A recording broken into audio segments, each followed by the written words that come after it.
අද මම පැහැදිලි කරන්නේ ත්‍රී සහස්ත්‍රී ලෝක ධාතුව මිනිස්යාගේ සැකැස්ම සඳහා කොහොමද බලපාන්නේ?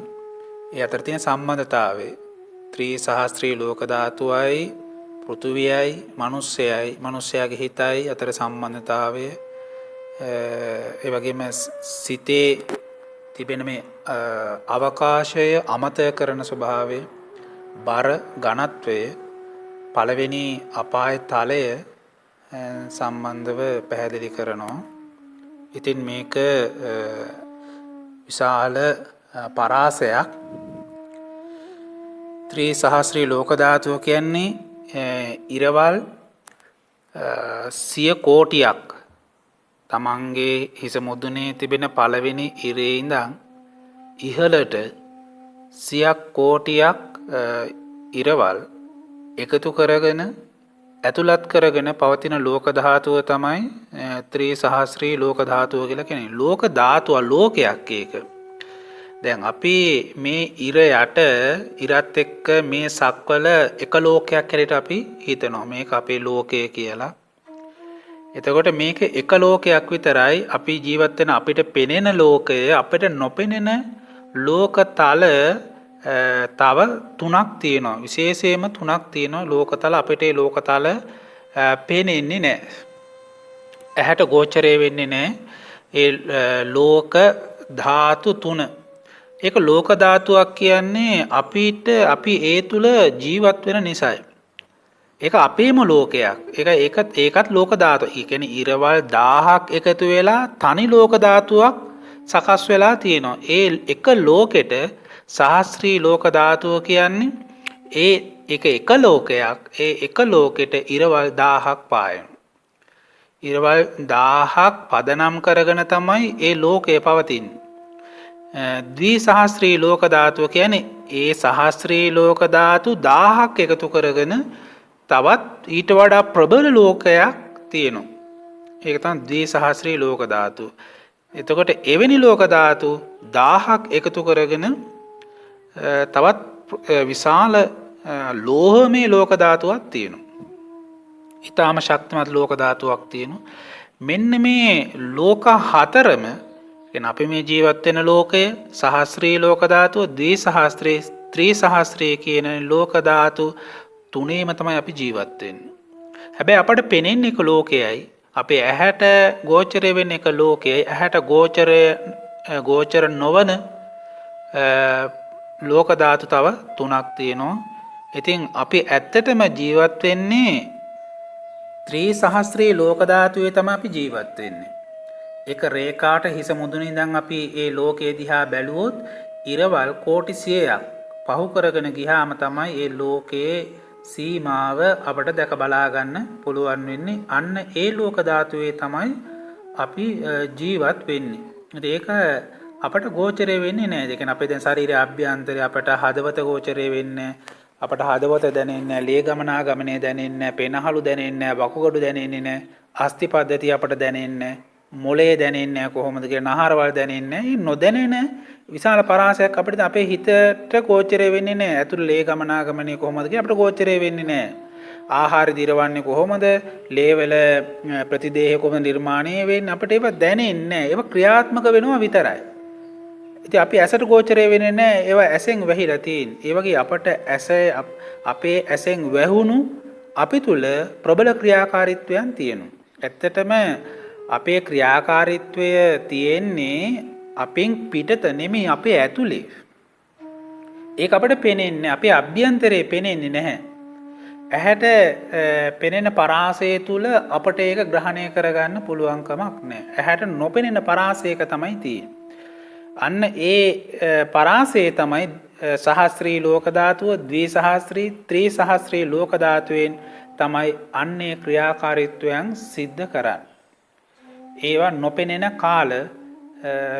කාල ඉතින් ඒ විශාල පරාසයක් තියෙනවා. විශාල තාක්ෂණයක් තියෙනවා. මහා ශක්තියක් තියෙනවා.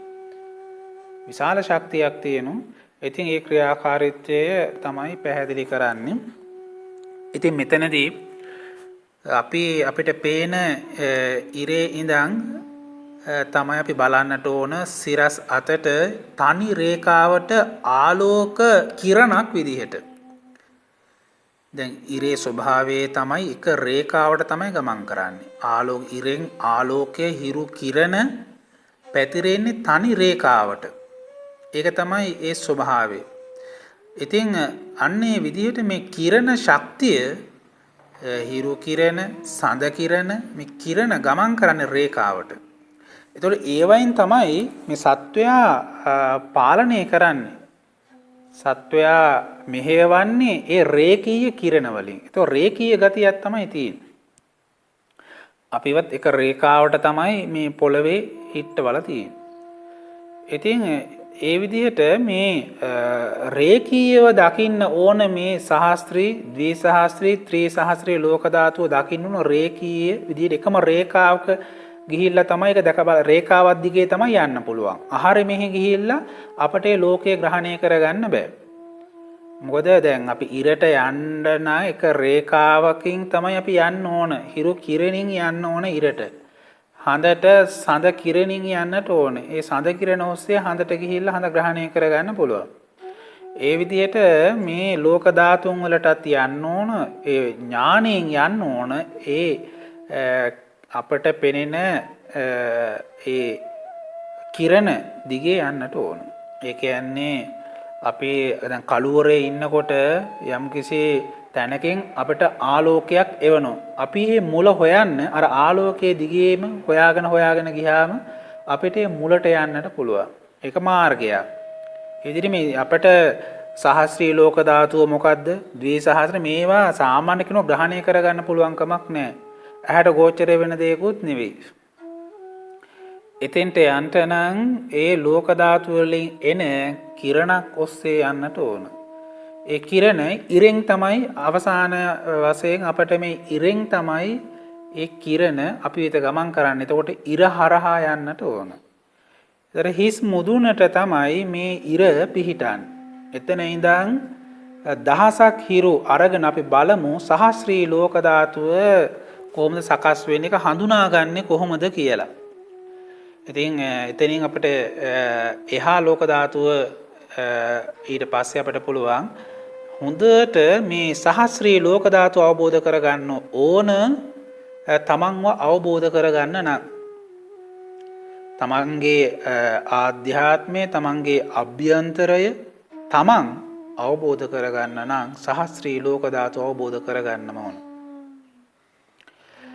මේ සහස්ත්‍රී ලෝක ධාතුව මම කලින් සඳහන් කළ විදිහට අපිට පෙනෙන ඉරේ ඉඳන් එක රේඛාවට දකින්න ඕන ඉරවල් 1000ක් හොයා ගන්න ඕන. එතකොට දුර ගත්තොත් අපට මනින්න බැරි දුරක්.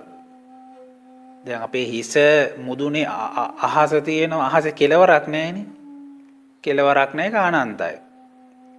ඒ අනන්ත සීමාවෙන් අපි යනකොට අනන්තය දක්වා යනකොට ඒක රේඛාවට ඉරවල් 1000ක් හම්බ වෙනවා. අනිවාර්යෙන් හම්බ වෙනවා. අන්න ඒ සීමාවෙන් තමයි සහස්ත්‍රී ලෝක ධාතු නිර්මාණය වෙන්නේ. ඒතර ඉර අපේ හිස මුදුනේ තියෙන ඉරවල් 1000 ඔස්සේ තමයි අපි යන්නේ. අපේ මාර්ගය ඒක තමයි කුහරය කියලා කියන්නේ. උමග ඒකෙන් තමයි ගොඩ වෙන්න ඕන. වෙනත් තැනකින් අපට ගොඩ වෙන්න බෑ. ඉතින් ඒක Tamanට උමගක් මේ විශ්වයේ තියෙන දොරටුවක් විශ්වයෙන් එහාට යන්න. සහස්ත්‍රී ලෝක ධාතුවෙන් එහාට යන්න.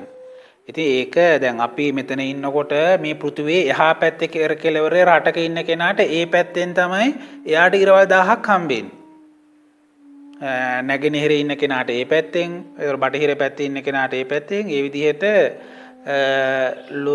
ඉරවල් 1000ක් ඒ කෙනාට ඒ පැත්තෙන් තමයි මුණ ගැහෙන්නේ. ඉතින් ඒ විදිහට මේ විශ්වය ගත්තාම ඉරවල් 1000ක දුරින් ගෝලයක් විදිහට ඒ ඉරවල් 1000ක දුරක් තියෙනවා. ඒක අරය කරගෙන ගෝලීය අරය කරගෙන ඒ ඉරවල් 1000ක අරයකින් යුක්ත ගෝලයක් තියෙනවා ඉරවල් වලින්ම. ඉතින් ඒ විදිහට ලෝක ධාතුවක් තියෙනවා. ඒක සම්පූර්ණ ලෝක ධාතුවක්. ඒ ලෝක ධාතුවේ ඝනත්වය තමයි එතනදී ඉරවල් 1000ක් කියලා කියන්නේ ඒ ලෝකයේ ඝනත්වය. ඉරවල් 1000කට වඩා සම්පූර්ණ ලෝකෙම ගත්තාම ඉරවල් 1000කට වඩා පිහිටලා තියෙනවා. ඒක ඒ පෘෂ්ඨයේ ඒකෙන් සම්පූර්ණ අභ්‍යන්තරය ගත්තාම ඒක රේඛාවට අපි ඉරවල් 1000ක් ගන්න. ඉතින් දෙවෙනි ඉරේ ඉඳන් තුන්වෙනි රේඛාවේ ඉර දක්වා යනකොට ඒ රේඛාවෙන් පිටත ඉරවල් තව ලක්ෂ ගණනක් අහු වෙන්න පුළුවන්. ඒ වුණාට රේඛාවට තියෙන්නේ ඈතින් තමයි තියෙන්නේ. ඒ ලෝක ධාතුව දිහා තමයි අපි බලන්නට ඕන. එතෙන්ට යන්න ඕන. එතකොට තමයි සත්‍යතාවය අපට අවබෝධ කරගන්නට පුළුවන් වෙන්නේ. යථාර්ථය ඇහෙන් අපිට දකින්න බෑ. ඇහෙන් ඔක්කොම වැහිලා තියෙන්නේ. ඇහැට පේන්නේ යම්ගේ සීමාවක් විතරයි. ඔක්කොම පේන්නෙත් නෑ. අපි ගහක් දිහා බැලුවා සම්පූර්ණ ගහම අපට ඇහැට පේන්නේ නෑනේ. ගහේ ඉස්සරහා ඉදිරිපස විතරයි පේන්නේ. පිටිපස පේන්නේ නෑ. මිනිස්සේ දිහා බැලුවත් මිනිස්යාගේ එක පැත්තයි පේන්නේ. ඉස්සරහෙන් බැලුවොත් ඉස්සරහ විතර පිටිපස්සක් පේන්නේ නෑ. ඉතින් ඒ නිසා මේ ඇසට හඳුනා ගන්න පුළුවන් පරාසයක් තියෙනවා. ඊට වඩා අපිට අපේ ප්‍රඥා ඇසින් තමයි මේ අවබෝධ කරගන්න පුළුවන් වෙන්නේ. ඉතින් අපි මේ සහස්‍රී ලෝක ධාතුව ඉරවල් 1000ක ලෝකය අපි හිතන්න පටන් ගන්න ඕන. අලුත් දර්ශනයක් තමයි මම මේ සමාජයට ලබා දෙන්නේ. ඒ ඉරවල් 1000 ඒක වෙනමම විෂයක් හැටියට හදාරන්න ඕන. විශාල ප්‍රඥාවක් අවදි වෙනවා. ඉතින් අපි යමු දැන් මේ ඉරෙන් එහාට ඉරවල් 1000ක් හොයාගෙන ඉරවල් 1000ක් ඔන්න එක රේඛාවට අහු වෙනවා. විශ්වයේ තියෙනවා. අපි ටිකක් පැත්තකට ගිහිල්ලා ඒ ඉරවල් 1000 දිහා බැලුවාම ඒක එකම රේඛාවට තියෙනවා. එක ඉරක ඉඳන් අනිත් ඉරට ආලෝකයක් ගමන් කරන්නේ නැහැ. ඒ අතර පරතරය වැඩි. ඒ ආලෝකයෙන් ආලෝකයට සම්බන්ධ වීමක් නැහැ. එතනදී බර තමයි ඉරවල් වල තියෙන බර තමයි එකිනෙකට සම්බන්ධ කරන්නේ. බර කියන්නේ එකම රේඛාවට නේ තියෙන්නේ.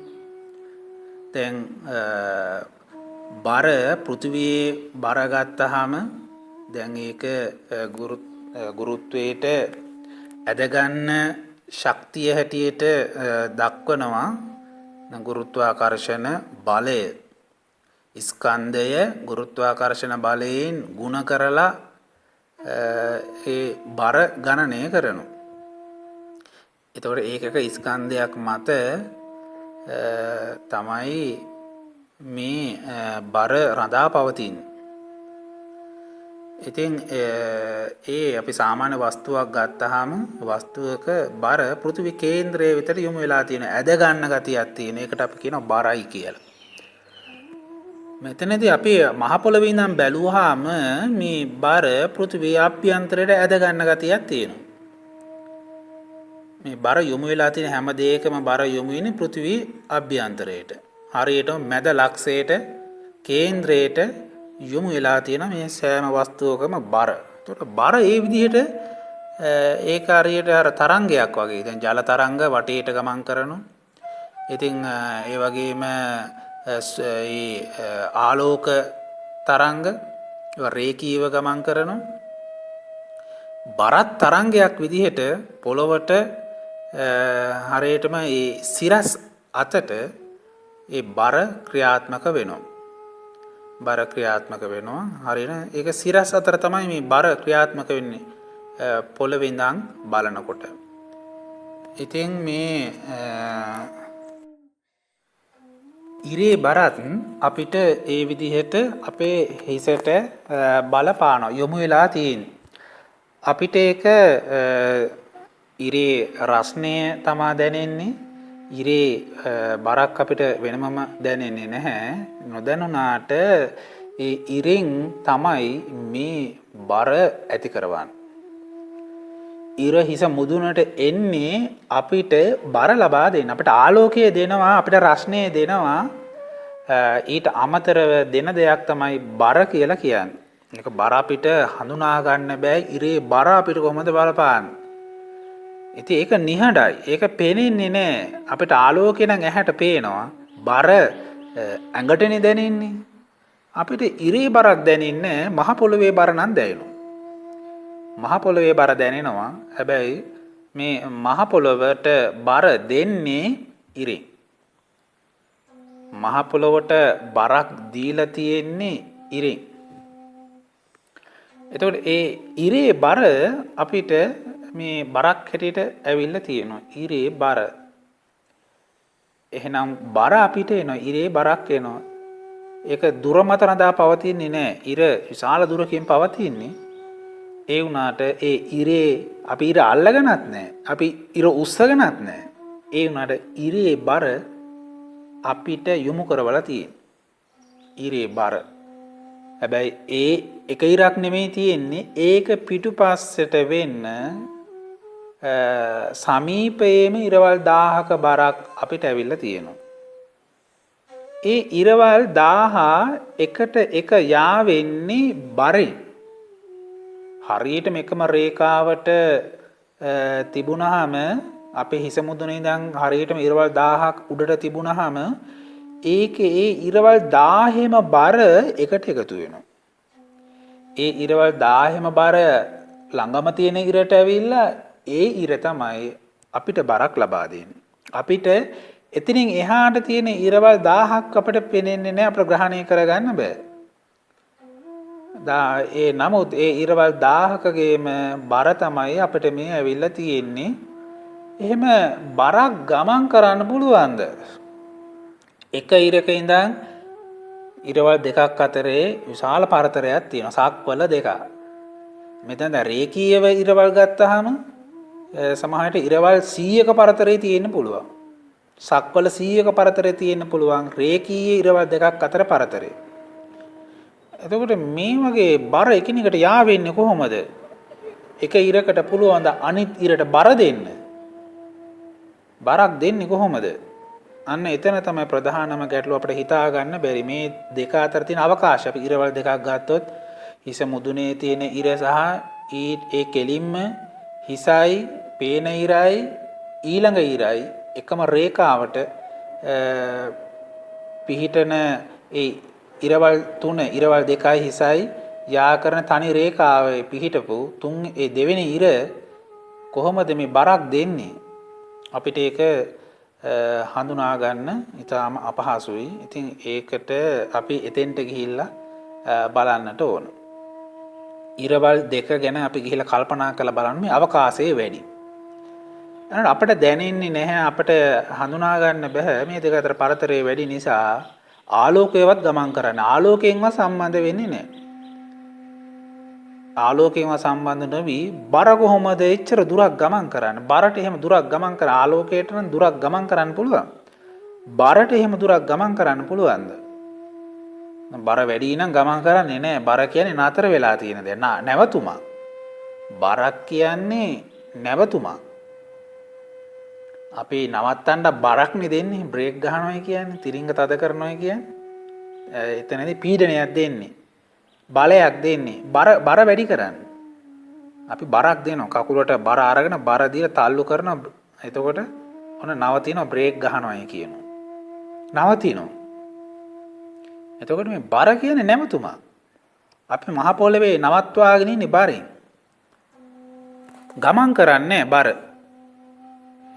බර නැවතිලා තියෙන්නේ ඝනත්වයට සාපේක්ෂව ගත්තොත් නම් බරේ ගමන් කිරීමක් අපිට ගැඹුරු දර්ශනයකින් ඒක දකින්න පුළුවන්. ඝනත්වයට සාපේක්ෂව බර ගමන් කරනවා. අපි ඝනත්වයේ පැසකින් තබලා අපි බර දිහා බැලුවාම බර කියන්නේ නැවතුමක්. එතකොට ඔන්න අපිට පේන ඉරේ බර තියෙනවා, ඒක නැවතුමක්. දෙවෙනි ඉරේ බරක් තියෙනවා, ඒකත් නැවතුමක්. ඒ බර නැවතිලා තියෙන ගමන් කරන්නේ නැහැ. එහෙනම් කොහොමද බරක් දෙන්නේ? දෙවෙනි ඉරෙන් අපි ළඟම තියෙන මේ පළවෙනි ඉර බර කරන්න පුළුවන්ද? ඉතින් අපිට ඒක තේරුම් ගන්න බැරි. අතර අවකාශය වෙන නිසා ඒ දෙක එකට සම්බන්ධ කරගන්න අපට හැකියාවක් නැහැ. ඉතින් ඉරවල් 1000ම ගත්තාම ඊටාම ඈතින් තියෙන නිසා සම්බන්ධතාවයක් අපිට හඳුනා ගන්න බැරි. අපේ හිතින් කරන්නේ මේ ඉරවල් වෙන් කරනවා. ඉරවල් වෙන වෙනම තියෙන විදිහට තමයි අපේ මනසට දෙන්නේ. මනසේ තියෙනවා අරමුණු වෙන් කරන ගතිය. ඒ ඉරවල් 1000ක් හැටියට තමයි අපිට පෙන්වන්නේ. ඒ අරමුණු වෙන් කරන බලයක් හිතේ තියෙනවා. හිතින් කරන අරමුණු වෙන් කරනවා. වෙන් කරන්න පුළුවන්. දැන් අපි පාරක යනකොට ගස් කොළන් සතා සිව්පාව ඒ විදිහට තනි තනි අරමුණු විදිහට වෙන් කරනවා. වෙන් කරන ආකාරයට තමයි මේ හිත සකස් වෙලා තියෙන්නේ. ඒ නිසා 1000ක් විදිහට වෙන් කරනවා. තනි සම්බන්ධතාවයක් ඒ හිතින් දකින්න බෑ. එතකොට මෙයා හිතින් අවබෝධ කරගන්න දේවල් නෙවෙයි. හිත කියන්නේ අවිද්‍යාවෙන් සකස් වුණු දෙයක්. ඒකත් ප්‍රහීන කළ යුතු, නිරෝධය කළ යුතු දෙයක් මේ මනස කියලා කියන්නේ. මනස කියන්නේ ඇත්තම අවබෝධ කරවන දෙයක් නෙවෙයි. ඉතින් මේ කාරණේ අපේ හිතින් දකින්න දෙයක් නෙවෙයි. හිත අයින් කරලා ප්‍රඥාවෙන්, අභිඥාවෙන් තමයි දකින්න ඕන. අභිඥාවෙන් ආත්මයක් මවාගෙන ගිහිල්ලා එතෙන්ට ගිහිල්ලා තමයි මේක දැක බලා ගන්න පුළුවන් වෙන, අවබෝධ කරගන්න පුළුවන් වෙන. නැත්නම් ඉන්න තැන ඉඳගෙන මනසෙන් හිතුවට ඒක අපට ග්‍රහණය කරගන්න පුළුවන් කමක් නැහැ. අපේ මනස එකතු කරන්නේ වෙන් කරනවා. ඉරවල් දෙකක් එකතු වෙලා අපට හිතෙන්නේ ඒක ඉරවල් දෙකක් හැටියට තමයි හිතෙන්නේ. අතර සම්බන්ධතාවයක් හිතෙන්නේ, සමතාවයක් අපට හිතෙන්නේ, ඒ අසමතාවයක්. දෙපැත්තක තියෙන දෙකක් හැටියට තමයි අපට පේන්නේ, අපිට හැඟෙන්නේ. මෙන්න මෙතන ලොකු වැරදීමක් තියෙනවා. අපට වැරදිවට තමයි මේ හිත පෙන්නුම් කරවන්නේ. ඒතර ඒ හිත අයින් කරලා, හිත අයින් කරාම එතන තියෙන අවකාශය නැති වෙනවා. ඒ දෙක අතර පරතරයක් තියෙනවා. ඒ පරතරේ හිතට ආවොත් තමයි මේ දෙක සමාන කරන්න බැරි. සම්බන්ධතාවයක් ගලප ගන්න බැරි මැදට හිතක් එනවා, දුරක් එනවා. අවකාශයක් එනවා. ඉරවල් දෙක අතරේ අවකාශය එකපාරම හිත අල්ල ගන්නවා. අල්ලගෙන හිතෙන් කියනවා මේ දෙක මහා ඈතක තියෙන දෙක. ඒක සමාන කරන්න බෑ. අනන්තයක් දුරයි මේ ඉරවල් දෙක. ඒ නිසා මේ කිසිවක් ශක්තියක්වත් සම්බන්ධ වෙන්නේ නැති තරමට අපේ හිත මේ දෙක දුරස් කරනවා. ඒ මනස හැදිලා තියෙන හැටි මම ඒකත් ඉදිරියට පැහැදිලි කරනවා. ඇයි මේ මනස මෙහෙම කරන්න කියලා. ඉතින් ඒ නිසා හිත පැත්තකට දාන්න ඕන. මේලා හිත ගලව ගන්න. ඉරවල් දෙක අතරේ මේ ඉරවල් දෙක අරගෙන දැන් අහසට ගිහිල්ලා ඉරවල් දෙක පේන්න තියෙද්දින් තමන් පැත්තක ඉඳන් තමයි දැන් මේ ඉරවල් දෙක දිහා බලන්නේ. අර අහසේ තරු දිහා බලනවා වගේ පැත්තක ඉඳන් ඉරවල් දෙක දිහා බලනකොට එතන ඉඳගෙන අපි දැන් මේ ඉරවල් දෙක අතරේ තියෙන අවකාශය නැති කරන්න ඕන. අතර තියෙන දුර නැති කරන්න. දුර නැති වුණු ගමන් ඉරවල් දෙකම එක පිටක වැටෙනවා. ඒ විදිහට අපිට යම්කිසි අර්ධියකින් හරි අභිඥාවකින් හරි මේ ඉරවල් දෙකක් අතර තියෙන පරතරය අයින් කරලා දාන්න පුළුවන් නම් ඒ ඉරවල් දෙක තනි දෙයක් බවට පත් වෙනවා. එකට එකතු වෙනවා. අන්න බරක් හැටියට ඒ දෙකම තනි දෙයක් බවට පත් වෙනවා. තනි බරක් බවට පත් වෙනවා. ඉතින් අන්න ඒ සත්‍යතාවයේ දකින්න, ඒ සම්බන්ධතාවය අවබෝධ කරගන්න තමයි බුදුරජාණන් වහන්සේ මනස අයින් කරන්න කියන්නේ. හිත සලායතන නිරෝධය තමයි නිර්වාණය. යථාර්ථ අවබෝධය, යථාර්ථය අවබෝධ කරගන්නට නම් මේ මනායතනයත් නිරුද්ධ කරන්න ඕන. මනායතනයෙන් කරන්නේ මේ හැම දෙයක්ම එකතු වෙන්න දෙන්නේ නැහැ, වෙන් කරනවා. රූපය වෙන් කරනවා. රූප හැටියට කැලයක් දිහා බැලුවොත් මේ තේක ගහක්, මේ පොල් ගහක්, මේ දෙල් ගහක්, මේ හරකා, මේ පූසා, මේ බල්ලා, ඒ විදිහට එක එක වෙන් කරනවා. ඒ දෙක අතර අවකාශයේ දුරක් දානවා. දුරක් දාලා වෙන් කරලා තනි දෙයක් හැටියට හුදකලා කරනවා. තනි කරනවා. රූප තනි කරනවා මේ හිත. ශබ්ද තනි කරනවා, ගන්ධ තනි කරනවා, රස තනි කරනවා, ස්පර්ශ තනි කරනවා. හුදකලා කරනවා, සම්බන්ධතාවය කඩනවා. ඒවා තනි දෙයක් හැටියට අවබෝධ වෙන්න දෙන්නේ නැහැ. ඒවා වෙන් කරන ගතියකින් තමයි මනස හැදිලා තියෙන්නේ. ඊරවල් දෙකක් ගත්තත් ඒ දෙක දෙපැත්තකට දාලා තමයි තියන්නේ මේ හිත. එකතු වෙන්න දෙන්නේ නැහැ. මැද අවකාශය ඇති කරන දුරක් ඇති කරනවා. හිතින්නේ මේ දුර ඇති කරන්නේ. මම කලින් පැහැදිලි කරාම හිත කියන්නේ දුර. ඉතින් ඒ නිසා මෙතනදී අපිට ඒ දුර අයින් කරගන්න වෙනවා. එතකොට තමයි ඒකේ යථාර්ථය අවබෝධ කරගන්න පුළුවන් වෙන්නේ. ඒ දුර අපි අමතක කරන්න ඕන දැන්. දුර අමතක කරලා බලන්න ඕනේ මෙතන සත්‍යතාවය කොහොමද? දුර අමතක කරපු ගමන්ම එතකොට ඒවා බරෙන් යුක්තයි. ඉරවල් දෙකේම බරක් තියෙනවා. එක පිට එක තියෙනවා. අපිට දැන් බර එන්නේ සිරස් විදිහට අපේ හිස මුදුනින් කෙලින්ම ඒ ඉරවල් දෙක තියෙනකොට ඒ වාගේ බරේ බලපෑමක් අපිට එනවා. බර ආවේ නැහැ කියමු. ඒ වුණාට බරක් එන්න නිකන් වැටෙන්න වගේ අපිට හිතෙනවා. නිකන් බයක් වගේ හිතෙනවා. ඉර හරියට ඉරවල් දෙක පෙනුනොත් එහෙම ලං වෙලා දුර නැති කරලා පෙනුනොත් අපිට මේ කඩාන වැටේ වගේ බයක් ඇති වෙනවා. බිය ඇති වෙනවා. ඉතින් අන්න ඒ විදිහට අපිව බය කරන, බිය ඇති කරන මූලික පිහිටීම තමයි ඒ ඉරවල් දෙක කියලා කියන්නේ. ඒ මහා බරක් අපේ හිස මත පිහිටලා තියෙන. අපිව පාලනය කරන්න ඒ අය සූදානම් වෙලා ඉන්නේ ඉරවල් දෙක. ළඟම ඉරවල් දෙක ගැන තමයි මම කතා කරන්නේ. එතකොට අර 1000 ගැන හිතා ගන්න පුළුවන්. ඉතින් මේ ඉරවල් දෙකේ අපට දුර පෙනෙන්නේ නැහැ. පළවෙනි ඉරේ ඉඳන් රේඛීයව තියෙන දෙවෙනි ඉර දිහා බැලුවට දුර පෙනෙන්නේ නැහැ. හරියටම කෙලින්නේ තියෙන්නේ. හරියටම රේඛාවට කෙලින්ම තියෙන නිසා පළවෙනි ඉරේ ඉඳන් දෙවෙනි එක දිහා බැලුවට දුරක් පෙනෙන්නේ නැහැ. දුරක් පෙනෙන්නේ නැහැ. හැබැයි බර ග්‍රහණය කරගන්න පුළුවන්. බරක් අපට හඳුනා ගන්න පුළුවන් වෙනවා. ඒ බර කියන දෙයට දුර බලපාන්නේ නැහැ. දුරේ බලපෑමක් නැතුව බරවල් දෙකක් ක්‍රියාත්මක වෙන්න පුළුවන්. බිය හටගන්නේ කොහොමද? බියේ මූලය අපට බයක් කියලා දෙයක් මේ ශරීරයට දැනෙනවා. දාඩිය දානවා බය වුණාම. ඉතින් මේ වගේ මූලාරම්භයක් තියෙන්න ඕන මේ විශ්වයේ ස්වභාවයන්. ඉතින් ඒ මානසික බියවීම කියන දේ හටගත්තේ කොහොමද? මේ නිකම් මැවුණු දෙයක් නෙමෙයි. බියවීම කියන දේ කවදා හරි මේක ආරම්භ වෙන්න ඕන දෙයක්.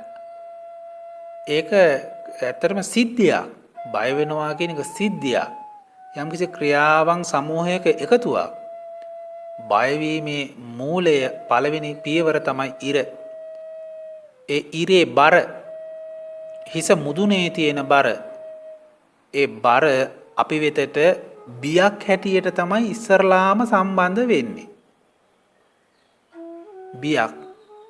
ඒක තේරුම් ගන්න පුළුවන්. අපි හිතමු දැන් සමහර කාලවල ඔය රටවල් වල විදේශීය රටවල් වල අභ්‍යවකාශ ගවේෂණ ආයතන තියෙනවා. ඒ ප්‍රසිද්ධ ආයතන වලින් ප්‍රකාශ කරන මෙන්න මෙච්චර දුරකින් ග්‍රහ වස්තුවක් පෘථිවිය දෙසට එනවා.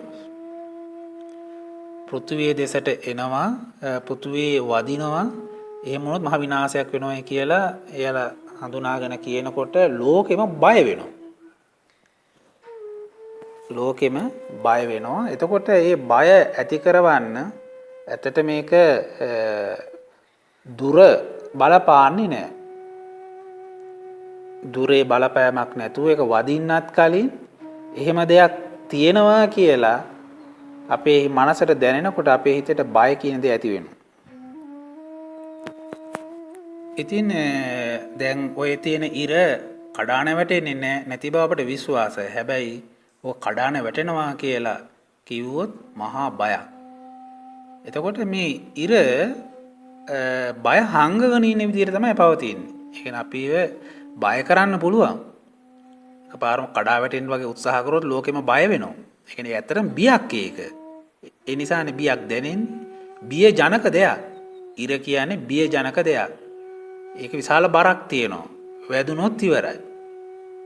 අපිට තියෙන ලොකුම බය ලොකුම විනාශය තමයි ඉර. මොකද ඒකනේ විශාලම වස්තුව. ගහක් ගලක් කඩාන වැටෙනවා වගේ නෙමෙයි. ඉර කඩාන වැටුනොත් මහ විනාශයක්. එතකොට ඒක තමයි මහා විනාශය. ඒක තමයි බිය අතරේ මහත්ම බිය. හැබැයි මේ ඉර එහෙම වැටෙන්නේ නැහැ. එහෙම කරදරයක් කරන්නේ නැති නිසා අපි හිත හදාගෙන ඉන්න අපිට එහෙම බියක් දැනෙන්නේ නැහැ. හැබැයි ඒක බියක්. බියක් ඒක අනතුරක්. නමුත් ඒක අපට ඒ ඉර එහෙම වෙනස් වෙන්නේ නැති නිසා අපිට ඒක බියක් හැටියට දැනට දැනෙන්නේ නැහැ. බිය යටපත් වෙලා තියෙන්නේ. අපි බය කියන දේ අමතක කරගෙන අපි අමතක කරපු කාරණයක්. ඉරේ බය, ඉරේ බර සහ ඉරේ බය. බරෙන් එන බය අපි අමතක කරලා තියෙනවා. ඒක යටපත් වෙලා ඒක දැනෙන්නේ නැති දෙයක් බවට පත් වෙලා තියෙනවා. ඒ වුණාට ඇත්ත විදිහටම අපි සිහිය උපදවාගෙන බැලුවොත් එතන විශාල බරක් තියෙනවා, විශාල බයක් තියෙනවා. ඉතින් ඒකට දුර කියන දෙය ඒ බය ඇති කරවන්න ඉර කිලෝමීටර් ලක්ෂ ගාණක් තිබුණත් ඒ බය ඇති කරවන්න ඒක දුර බලපාන්නේ නැහැ. අපි කියමු ආලෝකයවත් පෙනෙන්නේ නැති ඈත තියෙන ග්‍රහ වස්තුවක් අපි වෙතට කඩාගෙන වැටෙනවා කියලා යම්කිසි ආකාරයකින් යම්කිසි දැනීමක් අපට ඇති වෙනවා. අපි බය ඇති වෙනවා. එතකොට ඒක මොනතරම් දුරින්ද තියෙන එක බලපාන්නේ බය දුවගෙන යනවා ඊට කලින්. ඒ හැඟීම කියන දේ ඉක්මනටම අපි කරා පැමිණෙනවා. එතකොට ඒක දුර බලපාන්නේ නැහැ. අන්න ඒ විදිහට අපිට ඒ බිය ඇති වෙන්නේ ඒකේ බරින්දානේ. බර ඇවිල්ලා වැදුනොත් ඉවරයි, මැරෙනවා. ඒ නිසා මේ බරට අපි කරා එන්න පුළුවන් බය හැටියට අපි කරා මේ බර එන්නේ බයක් හැටියට. බයක් කියලා දෙයක් ඇති වෙන්නේ එහෙමයි. ඔක තමයි පළවෙනි පියවර. ඉතින් මේ ඉරවල් දෙකේ විශාල බරක් තියෙනවා. දහසක් ඉරවල් එක පිට එක අපේ හිස මත තියෙන නිසා දහසක් බර අපේ හිසට එනවා. දහසක් බය ඒත් එක්කම නිර්මාණය වෙනවා. ওই මූලික સિદ્ધාන්තය බයටත් භූමියක් තියෙන්න ඕන. යම්කිසි භූමියක් පදනම් කරගෙන තමයි බයක් හටගන්න ඕන. බයක් ඇතිවෙන, බිය ඇතිවෙන භූමිය තමයි ඉරවල් 1000. හිස මත තියෙන ඉරවල් 1000 ඒක දුර අදාළ වෙන්නේ නැහැ. අදාළ වෙන්නේ නැහැ. දුර අමතක කරලා එක පිට එක කඩාන වැටෙන්න පුළුවන්. ඉතින් මොකද එහෙම එක පිට එක පිහිටලා තියෙන නිසා ඒ ලෝකය නිර්මාණය වෙන ලෝකයේ පළවෙනි කාරණය තමයි බය. බයෙන් තමයි හටගන්නේ. බය මත තමයි පිහිටලා තියෙන්නේ. බිය. අපි බය වෙනවා, දුකට බයයි. අපි අනතුරු වලට බයයි. හැම දෙයකටම බයයි අපි. ඉතින් බුදුරජාණන් වහන්සේ දේශනා තණ්හා ජාති සෝකෝ තණ්හා ජාති බයං. ඉතින් මේ තණ්හාවෙන්ම මූලයෙන් දුක ඇති කරන මුලින්ම බිය කියන දෙයත් හට ගන්න. එහෙනම් දුක නැති කරනකොට බය නැති වෙනවා. බය නැති වෙන යථාර්ථය දකිනකොට ඇත්ත తත්වයේ මේ ඉරවල් වල තියෙන මේ වගේ යථාර්ථය අවබෝධ වෙනකොට බිය කියන දේ නැති වෙනවා. මේ ඉරවල් 1000 ක්‍රියාකාරීත්වය හරියටම අවබෝධ කරගත්තොත් එයාගේ බය නැති වෙනවා. මොකද එයා නිසකෝම එක දැනගත්ත නිසා. අපි ඒක නොදන්න නිසා තමයි මේ බිය කියන දේ නිර්මාණය වෙලා තියෙන්නේ. සහස්‍රී ලෝක ධාතුවෙන් තමයි බය හටගන්නේ. හිතට තද බල බයක් සකස් කරලා දෙනවා. බියක් හදනවා. බය නැමැති සිතුවිල්ලක් නිර්මාණය කරනවා. බය නැමැති සිතුවිල්ල නිර්මාණය කරන්න ඒ සැකස්ම තමයි හේතු වෙන්නේ. ඒක ඉබේ මැවුණු දෙයක් නේ. බය කියන්නේ ඉබේ මැවුණු දෙයක් නෙමෙයි. අපේ කෙලෙස් නිසා හරි බයක් හටගන්නට පසුබිමක් නිර්මාණය වෙලා තියෙන්න ඕන. ඒක හිතක්. බය කියන්නේ හිතක්. ඒ හිත තමයි අර ඉරවල් 1000කින් නිර්මාණය වෙලා තියෙන්නේ. බර හිතක්. බය කියන්නේ මහා බරක් දැනෙන්නේ. බලන්න බය ගැන හොඳට කල්පනා කරන්න. බයක් හැටියට දැනෙන්නේ මහා බරක්. එතකොට ඒ බිය තමයි නිර්මාණය වෙන්නේ. හිස මුදුනේ තියෙන බර කොයි වෙලේ කඩාන වැටෙයිද දන්නේ නැහැ කියන ආකාරයට එම සිතුවිල්ලක් නිර්මාණය කරන්න පුළුවන්. ඒ තමයි බය නිර්මාණය කරන විදිය. ඇත්තටම බය ඇති වෙන හැටි අපි දන්නේ නැහැ. බය වෙනවා. බයක් අපට දැනෙනවා. බය ඇති වෙන්නේ කොහොමද කියන එක අපි දන්නේ නැහැ. ෂණිකව බය ඇති වෙනවා. බියක් ඇති වෙනවා අපි දන්නේ නැහැ. ඒක අපි හිතලා හදාගන්න දෙයක් නෙමෙයි බය කියලා කියන්නේ. හිතලා හදාගන්න දෙයක් නෙමෙයි. බය අපට පාලනය කරන්නත් බෑ. බය ඇති වෙන වේගය, බයේ ස්වභාවය අපිට පාලනය කරන්න බෑ. බය කියන දෙය එකිනෙකාට වෙනස් වෙන්නේ නැහැ. හැමෝටම තියෙන එකම බයක්. එකම ආකාරයේ බයක් තියෙන. එකම ආකාරය තමයි බය දැනෙන්නේ. බය වෙනකොට කය දක්වන ප්‍රතිචාර ඔක්කොම එක වගේ. දාඩිය දාන දේවල්, ඒ විදිහේ හිර වෙන ගති, කලබල වෙන ගති ඔක්කොම එක වගේ. එතකොට මේ බය කියන්නේ එක දෙයක්නකට අයිති දෙයක් නෙමෙයි. හැමෝම බය වෙනවා. ලෝකේ ඉන්න හැමෝම බය වෙනවා. එතකොට මේකෙමි තනි බය කියන්නේ කාටවත් අයිති දෙයක් නෙවෙයි, පොදු කාරණයක්. බයේ මුල තමයි මම මේ පැහැදිලි කරන්නේ. බය කියන්නේ ඉරවල් 1000ක සැකස්මකින් බරෙන් සකස් වුණු දෙයක්. අපිට හිතා ගන්නවත් බෑ. මේ සිතුවිලි නිරුද්ධ කරන විදිය, බය නැති කරන විදිය, බය නිරුද්ධ කරන්න ඕන. අපිට පුළුවන් බය සහ මුලින්ම නැති කරන්න. බුදු කෙනෙක් බය නැහැනේ. රහතන් වහන්සේ බය නැහැ. බය නැති කරනවා. බය නැති කරනවා. ඒක නැති කරන්න පුළුවන් දෙයක්. බයෙන් ඉවත් වෙන්න පුළුවන්. ඉතින් ඒ විදිහට මේ බය, හිතට දැනෙන බය ඉරවල් 1000ක් අතරේ සහස්‍රී ලෝක ධාතුවේ සකස් වෙලා තියෙනවා. එතකොට ඒ බය 1000ක් බරකින් තමයි දරාගෙන ඉන්නේ. ඒවා වෙනස් වෙන්නේ නැහැ. සහස්‍රී ලෝක ධාතුවේ තමයි මේ ඔක්කොම සත්‍යෝ ඉන්නේ. ඒ නිසා හැමෝටම එකම ආකාරයේ බියක් තමයි, එකම තැනකින් තමයි බිය හටගන්නේ. ඒක බලන්න, බිය නැමැති සිතුවිල්ල දුරයි ඉරවල් 1000ක් තරම් විශාලයි. අප සිතුවිලි මේ අපට පේන ඉරෙන් ඇති වෙනවා සිතුවිලි. එතකොට බය කියන දේ එන්නේ ඉරවල් 1000ක් මූලික කරගෙන.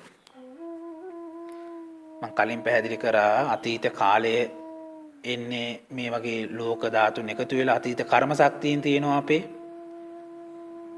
අපි කර්ම කරේ මේ ලෝකේ විතරක් නෙවෙයි. ඔය හැම ලෝක ධාතුවක විශ්වය පුරාම අපි කරපු කර්ම තියෙනවා. අපේ තණ්හාව තියෙන හැම විශ්වයකම, හැම ලෝක ධාතුවකම තියෙනවා. අපි ඒ කර්ම රැස් කරලා තියෙනවා. ඉතින් විපාකයට එනකොට ඒව තමයි එකතු වෙලා එන්නේ. ඉතින් මේ ඉරවල් 1000කත් අපි ඒ විදිහට ගනුදෙනු කරලා තියෙනවා. සම්බන්ධ අතීත සම්බන්ධතාවයන් තියෙනවා. ඉතින් ඒව සම්බන්ධ වෙන්නේ බර හරහා.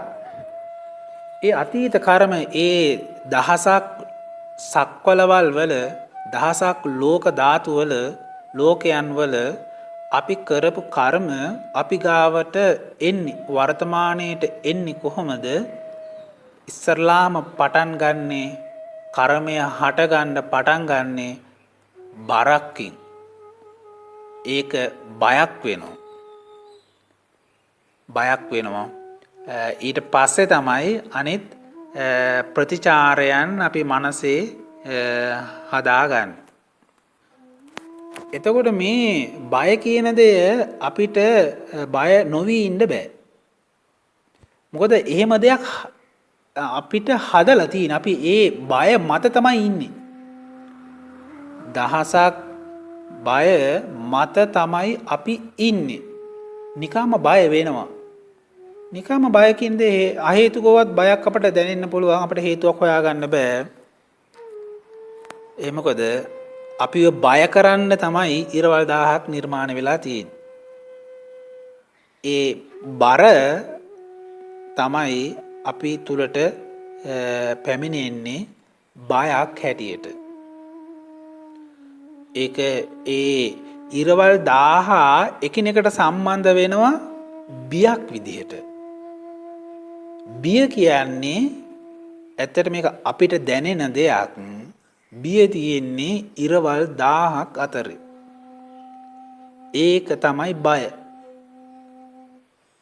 ඒ බිය තමයි අපට දැනෙන්නේ. ඒ බිය එනවා ඉර හරහා. ඒ බිය එනවා මහ පොළවෙන් බිය එනවා. බරක් හැටියට බිය එනවා. ඇඟ ඇතුළට බරක් ඇවිල්ලා තියෙන්නේ. ඒක කර්ම බරක් හැටියට ක්‍රියාත්මක වෙනවා. බිය කියන දේ. ඒ ලෝකද ඉරවල් 1000ක තිබෙන බර එකතු වෙලා තමයි මහ පොළවේ බර නිර්මාණය වෙලා තියෙන්නේ. මහ පොළවේ බර නිර්මාණයක ප්‍රබල දායකත්වය ඉර 1000 ලබා දීලා තියෙනවා. එතකොට ඒ බර පොළවේ තියෙන බර තමයි කකුල් දෙකෙන් උඩට ගන්නෙ. ඉනට ශක්තියක් විදිහට අරගෙන ඊට පස්සේ අතට පයට ගන්න. අතට පයට ගන්නේ බර, අතට පයට ගන්නේ බය. බයට තමයි කෙනෙකුට පහර දෙන්නේ. බයට තමයි කෙනෙක් පහර දෙන්නේ. ශක්තිය එන්නේ එහෙමයි. කොහොමද අත ක්‍රියාත්මක වෙන්නේ? ඉස්සරලාම අත බර වෙනවා, අත බය වෙනවා. බය වෙනවා. ඊට පස්සේ තමයි අනිකුත් ප්‍රතිචාරයන් දක්වන්නේ. මේ ඇතුළාන්තයේ ක්‍රියාකාරීත්වය බලන්න. ඉස්සරලාම අතක් බර වෙන්නේ, ඊට පස්සේ මේ අත බය වෙනවා. බියකටපත් වෙනවා. බියක් දැනෙනවා. ඒ බියට තමයි අපි තදින් අල්ලගන්නේ. දැන් පොඩ්ඩක් ලිහිල් කරලා බලන්න. යමක් අල්ලගෙන වීදුරුවක් අල්ලගෙන පොඩ්ඩක් ලිහිල් කරන්න බලන්න මොනතරම් බයක් ඇති වෙනවද කියලා. බය දැනෙන්නේ නැති ඇයි? තදින් අල්ල ගන්න නිසා. තදින් අල්ලන්නේ ඇයි? බය නිසා. බයේ බලයෙන් තමයි තදින් අල්ලන්නේ. බය බලන්න මේ ඇඟෙත් තියෙනවා බය, හිතෙත් තියෙනවා බය.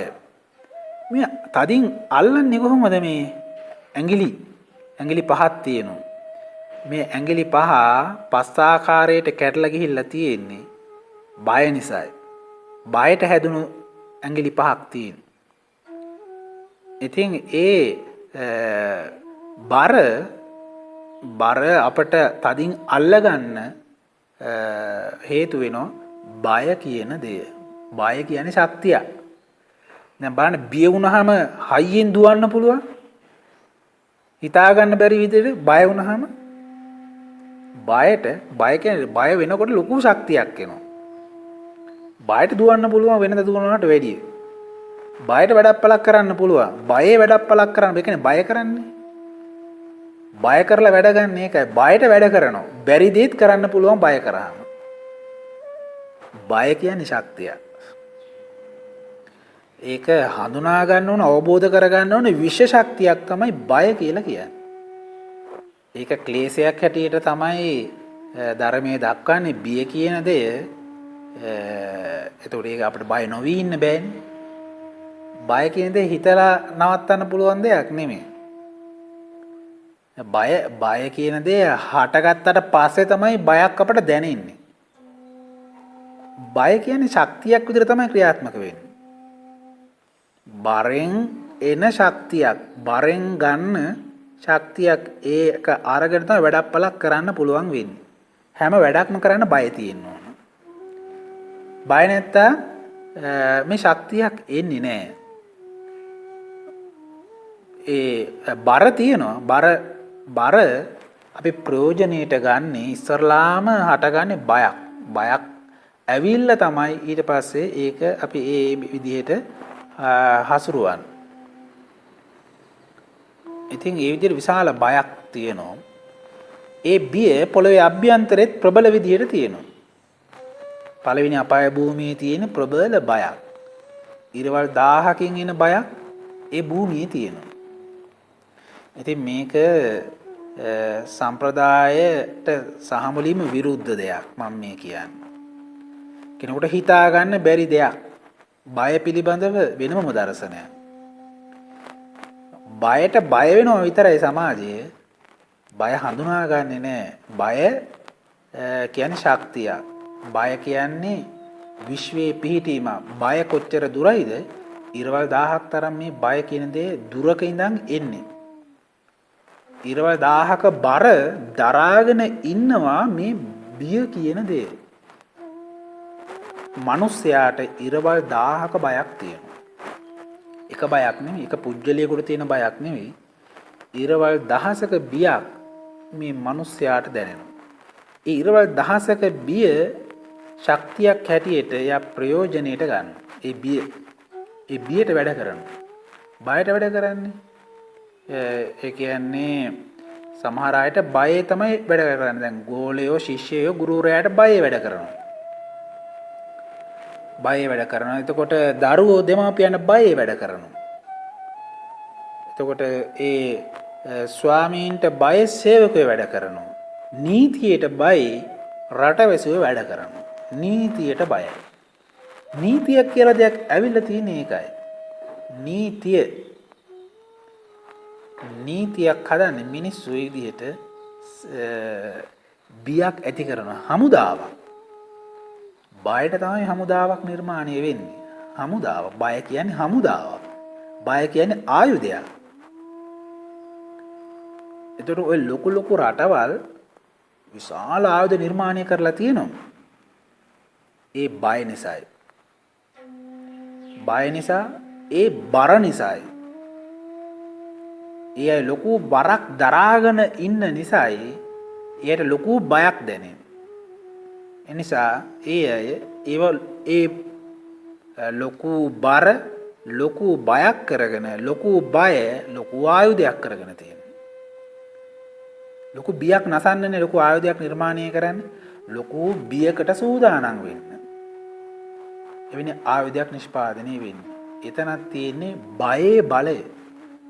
බය කියන්නේ ඒ වගේ තාක්ෂණික දෙයක්.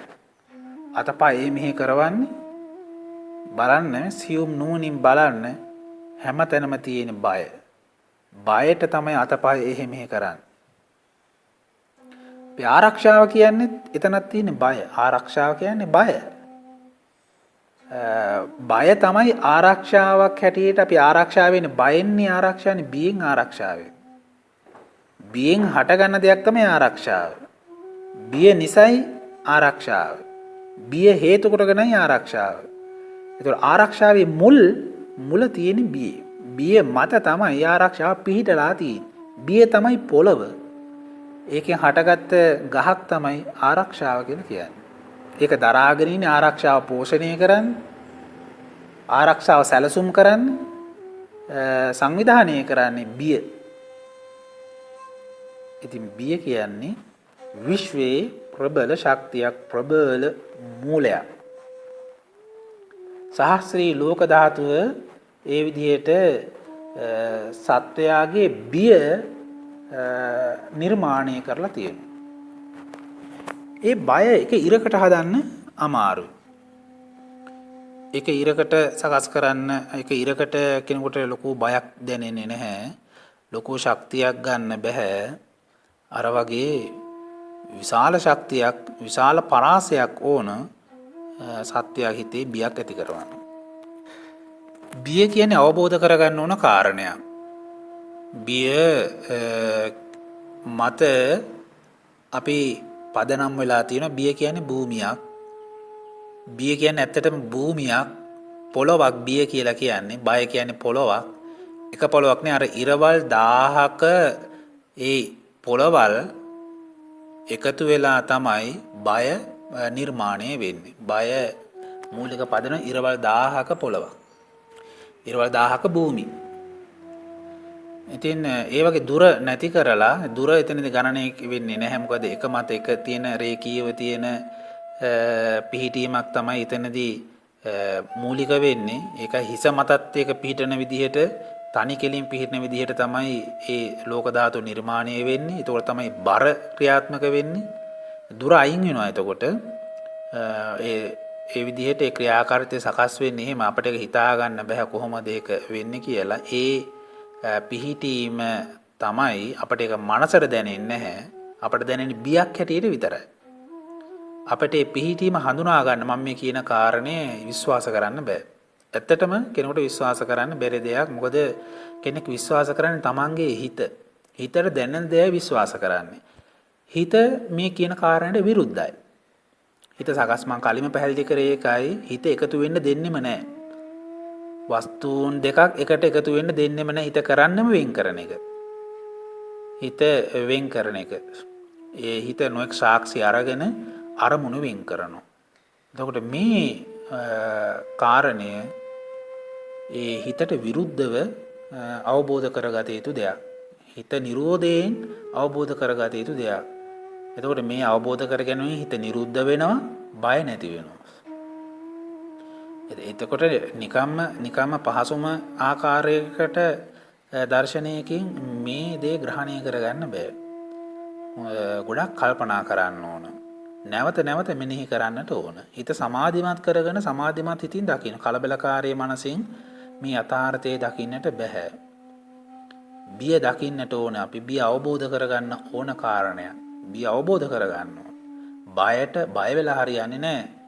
බය කසින මණ්ඩලයක් වගේ කරගෙන බය දිහා බලාගෙන ඉන්න ඕන.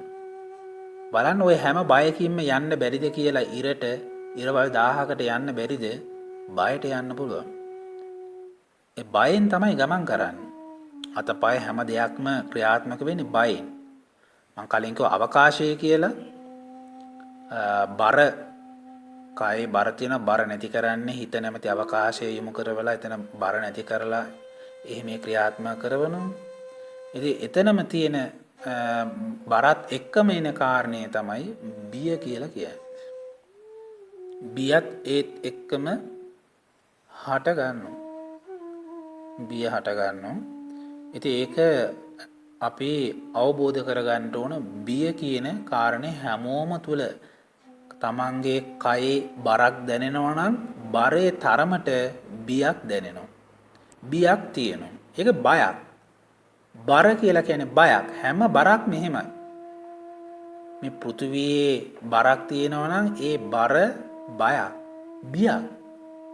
ඒ බර නැති වෙන්න පුළුවන්. ඒ පැත්තෙනොත් නැති වෙන ආකාරයටත් බර ඇති වුණත් බයයි, බර නැති වෙනකොටත් බයයි. ඉතින් බර නොදැනෙනවා නම් ඇති වෙන්නෙත් නැතුව, නැති වෙන්නෙත් නැතුව, සෙලවීමක් නැතුව ඒ නිහඬව නිශ්චලව තියෙනවා නම් හොඳයි. ඒක එහෙ මෙහෙ වෙන්න ගත්තොත් අපට බය වෙනකන් මනස ඇහැරෙනවා. මනස ඇහැරෙන්නේ බය. බියට ඇහැරෙන්නේ. තැතිගෙන තමයි මනස ඇහැරෙන්නේ. මනස කියන්නේ බර ග්‍රහණය කරගෙන බර නිර්මාණය වූ දෙයක්. මං කියව විඥාණයට දහසක් ලෝක ධාතුන් වල ඒ ඉරවල් වලින් තමයි විඥාන නිර්මාණය වෙන්නේ. සහස්ත්‍රී ලෝක ධාතුන් තා දීසහස්ත්‍රී ලෝක ධාතුන්.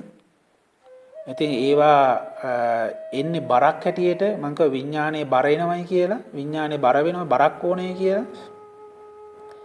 ඒ වගේ හැම විඥානයකම බිය කියන දේ තියෙනවා. බරයි ඒ වගේම බයයි. අපි ඇහැ අරනකොට අනන්තය දක්වාම අපට පේනවා. අපි දකිනවා විඥාණයෙන්. ඒ විඥානයයි බයයි අතර සම්බන්ධතාවයක් තියෙනවා. විඥානයයි බරයි බයයි. එතකොට ඉස්සරලාම යන්නේ විඥානයක් කර ඉස්සරලාම හටගන්නේ බර. ඊට පස්සේ හටගන්නේ බිය.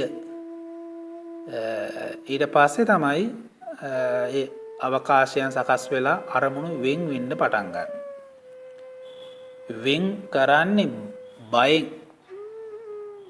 වෙන් කරන්නේ බර වෙන් කරනවා. වෙන් වුණු බරනේ තියෙන්නේ. පළවෙනි ඉරයි දෙවෙනි ඉරයි අතරේ බරක් තියෙනවා, වෙන් වෙලා තියෙනවා. තුන්වෙනි ඉරත් එහෙම හතරවෙනි ඉරත් එහෙමයි. ඒවා බරයි. ඒ වගේම වෙන වෙනම වෙන් වෙලා තියෙනවා. වෙන් කරන ගතියකුත් එතන තියෙනවා. වෙන් වෙලා තියෙන්නේ. එතකොට ඒ බර හටගත්තට පස්සේ, බිය හටගත්තට පස්සේ ඒවා ඊට පස්සේ වෙන් වෙනවා. වෙන්වීම කියන දේ හට ගන්නවා. අරමුණක් රූපය අපි S2 අරලා පරිසරය බලනකොට අරමුණු වෙන් වෙන්න පටන් ගන්න ඒ නිසායි. වෙන් කරන්න පුළුවන් වෙන්නේ. මේවා ඊටාම ගැඹුරු කාරණා. මේක කෙනෙකුට ලෝකයට පැහැදිලි කරන්න ඕන. මේක තමයි සත්‍යතාව යථාර්ථය. මේවා ඇත්තටම කෙනෙකුට එකපාරෙන් ග්‍රහණය කරගන්න බෑ. උපකරණ වලින් කොහොමද ග්‍රහණය කරගන්න බෑ. මනුෂ්‍යයා මත, මනුෂ්‍ය නුවණ මත පදනම් වෙලත් කරන්න බෑ. තමන්ගේ මනස දිනු කරගෙන හිතින් දකින්නත් බෑ. හිත පටන් ගන්නේ බය වීමෙන් අනතුරුව. හිත පටන් ගන්නේ ඒ විදිහට බර හට අරගෙන, ඒ කියන්නේ තනි රේඛාවට ඉස්සරලාම අපි ඒ සැකස්ම පවතිනවා. ඒ හිසේ ඉඳන් තනි රේඛාවට ඉහළට. ඔන්න ඊට පස්සේ ඒකෙන් බර හට ගන්නවා. බරත් එක්කම බය හට ගන්නවා. ඊට පස්සේ එතනින් අයින් වෙනවා. අයින් වෙලා පැත්තකින් නම් බලනකොට අන්න වෙන් වෙලා. අරමුණු ඒ ඉරවල් තියෙන ඈතින් ඉරවල් තියෙන අන්න බය නැති කරනවා. නැතිවීමත් එක්ක මොකද වෙන්නේ? අවකාශය හට ගන්නවා. ඒක තමයි හිත කියලා කියන්නේ. අවකාශය හටගන්න ඊට පස්සේ ඔන්න තමන් දෙසට හැරෙනවා. හැරිලා ඊට පස්සේ ඔන්න ලෝකේ දිහා බලනවා. එතකොට තමයි අපට අරමුණු වෙන් වෙලා පේන්න පටන් ගන්න. අපි හිතන්නේ අපේ පුජ්‍යලික වරදක් නිසා, පුජ්‍යලික දුර්වලතාවයක් නිසා බය දැනෙනවා, බය වෙනවයි කියලා. ඒක පුජ්‍යලයාගේ වරදක් හැටියට දකින්නේ සමහර අය බය නැති අය ඉන්නවයි කියලා අපි හිතනවා. ඉතින් ඒ බය කියන දේ අපි නැවත බයම අරමුණු කර ගැනීම තමයි වරදක් හැටියට තියෙන්නේ. හැමෝම හට අරන් තියෙන්නේ බයෙන්. බයට තමයි හට අරන් තියෙන්නේ. තණ්හාවෙන්නේ. තණ්හාව කියන්නේ බයක්නේ. තණ්හාය ජායති බයං. තණ්හාවෙන් අනිවාර්යෙන් බය හට ගන්නවාමයි. අපි රාගයෙන් ඉපදුනේ, බියෙන් ඉපදුනේ. බිය කියන දේ අනිවාර්යෙන් අංගයක්. ඒක නෑ කියන්න බෑ කෙනෙකුට. ඉතින් එහෙම බැලුවාම ඇස කියන්නේ බයක්, ඇස කියන්නේ බරක්, ඇස කියන්නේ බයක්. කන කියන්නේත් එහෙමයි. නාසය ඒ අරමුණු වෙන් කරනවානේ. මේ හැම දෙයක් මේකද අපි මොළයෙන් වෙන් කරනවායි කියලා කියනවා. මොළයටත් සම්බන්ධයි ඇස කියන දේ, කන. ඒ දෙක මේකට එකතු කරලා තමයි කියන්නේ. ඇසයි මොළයයි එකට එකතු කරලා කතා කරන්නේ. නැත්තම් ඒක අපහසු වෙන නිසා. ඉතින් ඒව වෙන් වෙනවා. ඇසට බය ඇවිල්ලා තියෙනවා. ඒ බයට ඊට පස්සේ බයෙන් අරමුණු වෙන් වෙනවා. කනෙත් එහෙමයි, නාසය. ඊට පස්සේ තමයි අපි ඒ අරමුණු තැම්පත් කරගන්න. ඒ සිද්ධාන්තය වර්තමාන රූපය දිහා බලලා ඒක අපි ග්‍රහණය කරගන්න මූලික සිද්ධාන්තය පටන් ගන්නේ ඉරවල් 1000කින්. මේ ඇස, කන, නාසය, දිව, ශරීරය, මනස එතනදී වෙනම ක්‍රියාකාරීත්වයකුත් තියෙන. අපි පංචස්කන්ධ නැත්නම් ඉන්ද්‍රිය පහ ගැන, පංච ඉන්ද්‍රිය ගැන අපි ඉස්සරලාම හිතමු. ඇස, කන, නාසය, දිව, ශරීරය. මේ පහටම එක මූලයයි තියෙන්නේ. එක තැනකින් හටගන්නේ. ඒ තමයි ඉරවල් 1000ක බර. ඒ ඉරවල් 1000 මේ ආයතන පහේම ලක්ෂණවලට සමානයි. ඒ එකම ලක්ෂණය ඉරවල් 1000ක බර බය අරමුණු වෙන් කිරීම අවකාශය කියන මෙන්න මේ මුලින් තමයි මේ ඉන්ද්‍රිය පහ හටගන්නේ. ඒ පහේම තියෙනවා අරමුණු වෙන් කරනවා. අරමුණු වෙන් කරනවා ඒවාට දුරක් ක්‍රියාත්මක වෙනවා. ඉතින් ඒ සැකැස්ම අපේ ශරීරයට ආවේ කොහොමද? ශරීරය තුල නිර්මාණය කළේ කවුද? අම්මා තාත්තා නිර්මාණය කරේ නෑ. වෙන પરම්පරාවක් නිර්මාණය කරේ නෑ. අපට වෙන කෙනෙක් වෙන දෙයකින් අපි හදාගත්තෙත් නෑ. ඉතින් මේක හටගන්නේ කොහොමද? අරමුණු එකිනෙකට වෙන් වෙන විදිහට හටගන්නේ නිර්මාණය වෙන්නේ කොහොමද? ඉරවල් 1000ක සැකැස්මෙන්. ඉරවල් 1000ක සැකැස්ම තමයි මේවාට ප්‍රධානම මූලය වෙලා තියෙන්නේ. ඉතින් මේ කාරණය නැවත නැවත මෙනෙහි කරලා බලන්න ඕන. ඉතින් මෙතන ගොඩාක් විස්තර කරන්න විස්තරය තියෙනවා. එහෙම විස්තර වශයෙන්ම අවබෝධ කරගන්නට ඕන දෙයක් සාමාන්‍ය කෙනෙකුට යන්න බැරි සීමාව. ඇහෙන් යන්න බෑ. ඇහෙන් යන්න පුළුවන් ඇහි මුලට. ඒ කියන්නේ ඇස ගාවට තමයි යන්න පුළුවන්. කනෙන් අපට යන්න පුළුවන් කන ළඟට. හඬ ඇහෙන තැනට යන්න පුළුවන්. ඇසෙන් නම් රූපේ පේන තැනට යන්න පුළුවන්. රූපයක් නිර්මාණය වෙන තැනට යන්න පුළුවන්. එතනින් එහාට ශරීරයෙන් එළියට අපට යන්න බෑ. මේවා ඉතින් ඇහැ කියන්නේ ශරීරයෙන් පිටතට සම්බන්ධ දෙයක්. අර ඉරවල් 1000 කියන්නේ ඇහැ. ඉරවල් 1000 කියන්නේ කන. ඉරවල් 1000 කියන්නේ නාසය, දිව, ශරීරය, මනස. මේ හයම සකස් වෙන්න ඉරවල් 1000 සකස් ක්‍රියාත්මක වෙනවා. ඒක පුරාණ කර්ම. දැන් චක්කුම්බිකේ පුරාණ කම්ම, සෝතම්බේ පුරාණ කම්ම, පුරාණ කර්ම, පරිණි කර්ම හැටියට තමයි බුදුරජාණන් වහන්සේ දේශනා කරලා තියෙන්නේ. ඒ පුරාණ කර්ම බලය අපි අරන් ආවේ නෑ. කොහොමද ඒක ආවේ? අර ඉරවල් 1000ක සැකැස්මින් තමයි ඒවා සක්වල රේකීය සක්වල 1000ක්. රේකීය සක්වල 1000 අපි වක්‍රාකාරව ගත්තහම වක්‍ර විදිහට ගත්තහම සක්වලවල් කෝටියක් විතර වෙන්න පුළුවන්. ඒ කියන්නේ අපි යම්කිසි අපි කියමු අපි peer ගෙඩියක් දෙකට කපනවා. රේකීය විදිහට කපාගෙන යනකොට අපට peer ඇට අහුවේවි 10ක් 15ක්. peer ගෙඩියක රේකීය විදිහට කපලා බැලුවොත්. එතකොට රේඛාවෙන් දෙපැත්තේ අපි ඉදිරිය වක්‍රව ගත්තාම peer ගෙඩියේ පළු බෑ දෙක ගත්තාම ඒ වගේ ඇට ගොඩාක් තියෙනවා. අන්න ඒ වගේ තමයි. මෙතෙන් අපි අර දෙකට මැදින් කපලා බලනවා වගේ තමයි හරස්කඩ විදිහට ඒ ලෝක ධාතුවේ හරස්කඩ තමයි අපි මෙතනදී බලන්නේ සමස්ත ලෝකෙම ග්‍රහණය කරගන්න. ඒකෙන් මනස ක්‍රියාත්මක වෙන හරස්කඩක් විදිහට. හිත සකස් වෙන්නේ හරස්කඩක් විදිහට. ඒ හරස්කඩ හරහා ඒකම තමයි ඝනත්වයක් හැටියට ක්‍රියාත්මක වෙන්නේ. ඒ සිද්ධාන්තයෙන් තමයි සමස්ත වස්තුවම ග්‍රහණය කරගන්නේ, සමස්ත ධර්මයේම ග්‍රහණය කරගන්න පුළුවන් වෙන්නේ. ඉතින් මේ සහස්‍රී ලෝක ධාතුව ඒ විදිහට අපේ ඇස කන නාසය දිව ශරීර මනස ඒ විඥානයන් සකස් වෙන්න ඒ විදිහට දායක වෙනවා. විඥානයේ මූලයක් තමයි පැහැදිලි කරේ.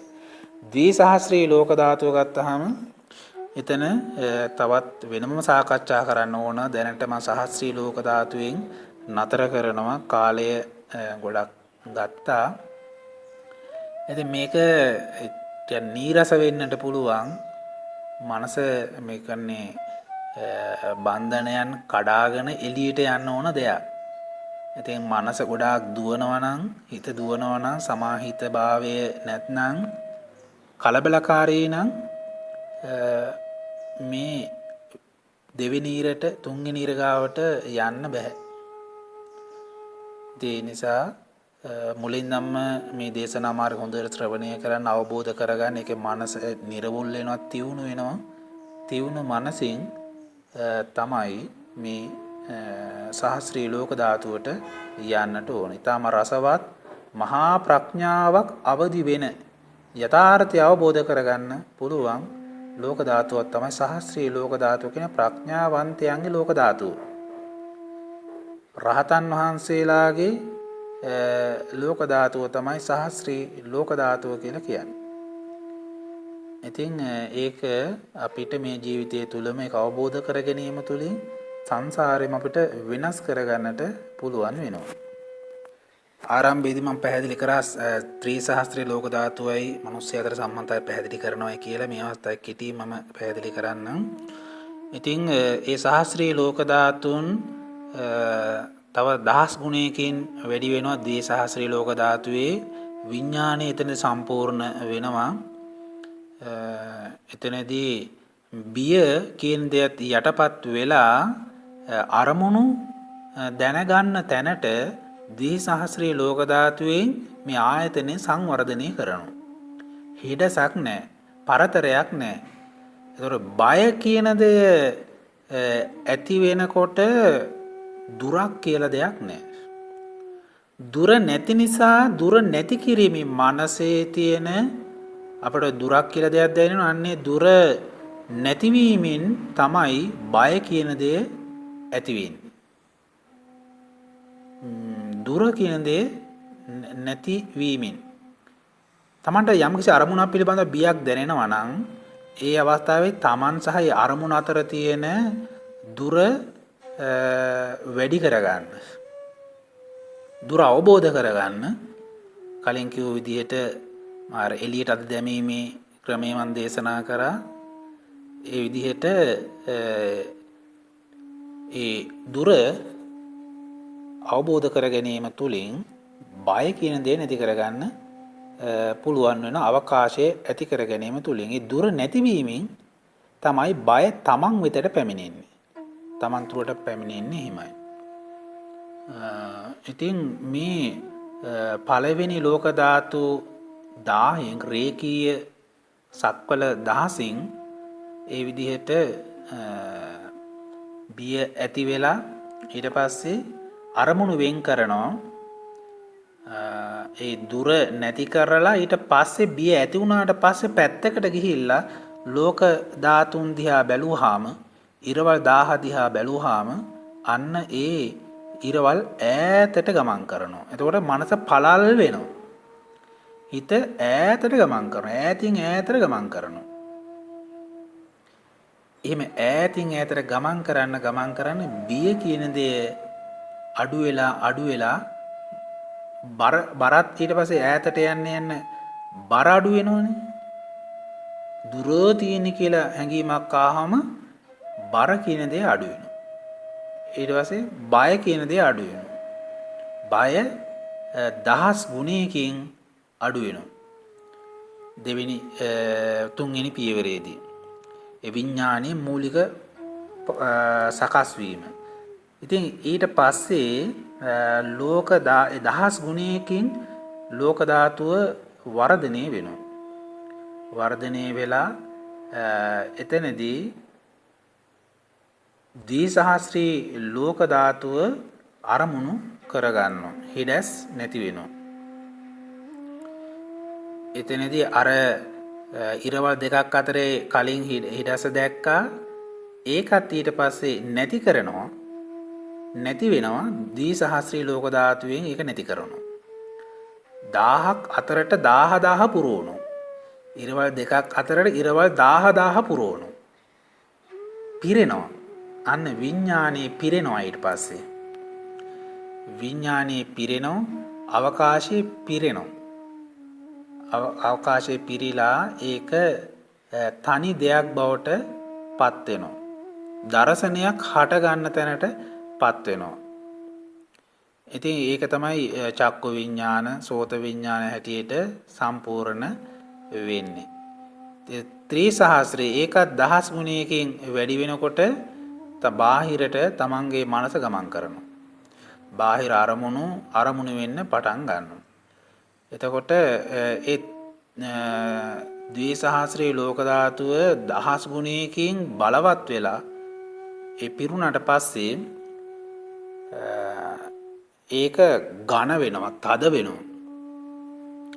එහෙම තමන් අපි ඉන්න ලෝක ධාතුවේ ඉඳන් ඒ විදිහට කෝටි 100ක් විතර රේඛීය සක්වලවල් ඉක්මවා ගියාම කෙලවරේදී ත්‍රිසහස්‍රී ලෝක ධාතුවේ කෙලවර අහු වෙනවා.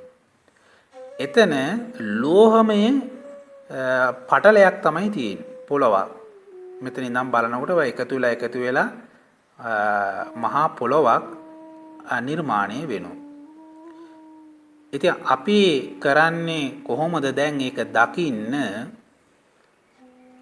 මේ කය මෙතන තියාලා කයක් මවාගෙන අපි යනවා ඒ කෙළවරේ තියෙන ලෝහමය පොළොව මතට.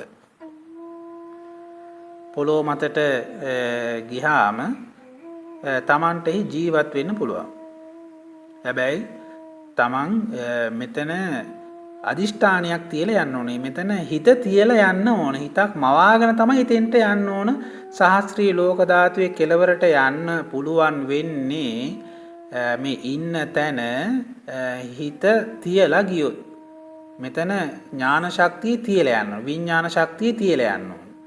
එතකොටනේ ඒවා එකතු වෙලා පේන්නේ අර මිරිඟුවකට යනවා වගේ වැඩක්. දේ දුන්නකට යනවා වගේ වැඩක්. අභිඥාවෙන් ඒ ඥානයකින් Tamanට පුළුවන් කෙලවරේම තියෙන ඒ පොළවට යන්න. එතෙන්ට ගියාම එතකොට ඒ ත්‍රිසහස්‍රී ලෝක ධාතුවේ ඒ අලෝහමය පොළව මත හිටගෙන ඉඳන් තමගේ මුල දිහා බැලුවාම එතකොට අර විදිහට ඈතක Tamanට යම් සම්බන්ධතාවයක් තියෙන බව වැටහෙනවා.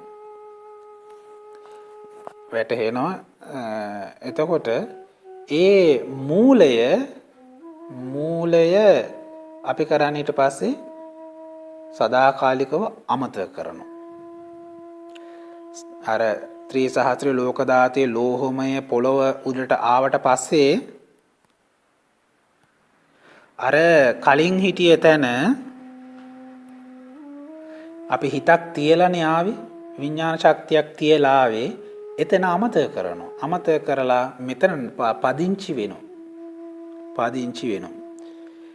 එතකොට ඕක තමයි පෘථුවියේ ක්‍රියාකාරීත්වය කියලා කියන්නේ.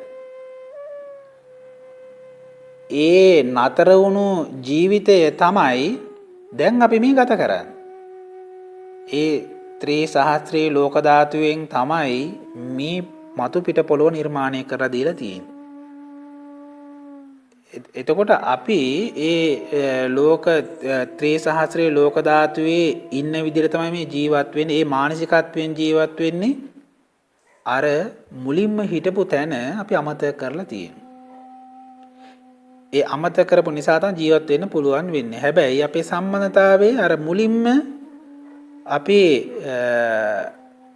ත්‍රිසහස්‍රී ලෝක ධාතුවක් දැක්ක මුල්ම තැන අපි නැති කරොත් මේ පැවැත්ම සහ මුලින්ම නැති වෙනවා. ත්‍රිසහස්‍රී ලෝක ධාතුවක් කියලා දෙයක්වත් එතන නැති වෙනවා. අර මුල්ම පටන් ගත්ත තැන නැති වෙලා ගියොත්. එතන තියෙන්න ඕන හැමදාම. මුලින්ම ත්‍රිසහස්‍රී ලෝක ධාතුවක් දැක්ක ඒ හිත හැමදාකම තිබුණොත් විතරයි අපිට මේ පොළොවක ජීවත් වෙන්න පුළුවන් වෙන්නේ. ඉතින් මේ මූලය දැන් අපි මේ ජීවත් වෙන පොළව අභ්‍යන්තරයේ ඒ කේන්ද්‍රය තුල අපේ මුල්ම විඥාණය පිහිටලා තියෙනවා. ඒ කේන්ද්‍රයේ ඉඳන පෘථිවි කේන්ද්‍රයේ අභ්‍යන්තරයේ ඉඳගෙන තමයි අපි මහ පොළොව දිහා බලන්නේ. ඒතකොට තමයි මහ පොළොවක් අපිට පේන්නේ. ඒ පෘථිවි කේන්ද්‍රයේ දිහා බැලුවම අර ඉන්න තැන ඉඳන් ත්‍රිසහස්‍රී ලෝක ධාතුව අපි දැක්කනේ. එතන ඉරවල් එකතු වෙලා අපිට ඝන ලෝහමය ආවරණයක් අපට පේනවා. අපි එතෙන්ටනේ ගියේ අභිඥාවෙන් රූපයක් මවාගෙන ආත්මයක් මවාගෙන එතන මවාගෙන ඉන්නවා. ඊට පස්සේ කරන්නේ කලින් හිටිය එතන අමතක කරනවා. අමතක කරාට ඒක නැති වෙන්න බෑ. ඒ ක්‍රියාකාරීත්වය මේ පොළොව මත අපි ගත කරන්නේ. එතකොට අපි අර ත්‍රිසහස්‍ර ලෝක ධාතුවේ පදිංචියට ගියේ මේ පෘථිවියේ ඉඳන්. එතකොට ඒ ලෝක ධාතුව අපි මේ පෘථිවියේ බවට හකුලුවනවා. ඝන කරනවා. එතකොට මේ පොළොව නිර්මාණය වෙනවා. පොළොව උඩට අපි එනවා. අපිට අමතක වීමේ ගතියක් එනවා. අපි අර ත්‍රිසහස්‍ර ලෝක ධාතුවක් දුටුව ඥාන ශක්තිය විඥාන ශක්තිය පෘථිවිය අභ්‍යන්තරයේ කේන්ද්‍රයට යනවා. ඉතින් ඒ විදිහට මේ සැකැස්ම සත්වය නිර්මාණය වෙනවා. සත්වයාට මහ පොළවේ ඉන්න පුළුවන්, මහ පොළොව මතු පිට ඉන්න පුළුවන් වෙන්නේ මහ පොළොවේ මතු පිට ඉඳන් කේන්ද්‍රය දක්වා තියෙන තමන්ගේ තියෙන විඥාන ශක්තියක්, දර්ශනයක්.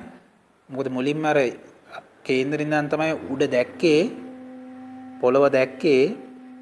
ඒ දකින ඥාන ශක්තිය මහ පොළොවේ අභ්‍යන්තර කේන්ද්‍රය දක්වාම පැතිරලා තියෙන්නේ. ඉතින් එතන එක ජීවිතයක් තියෙනවා.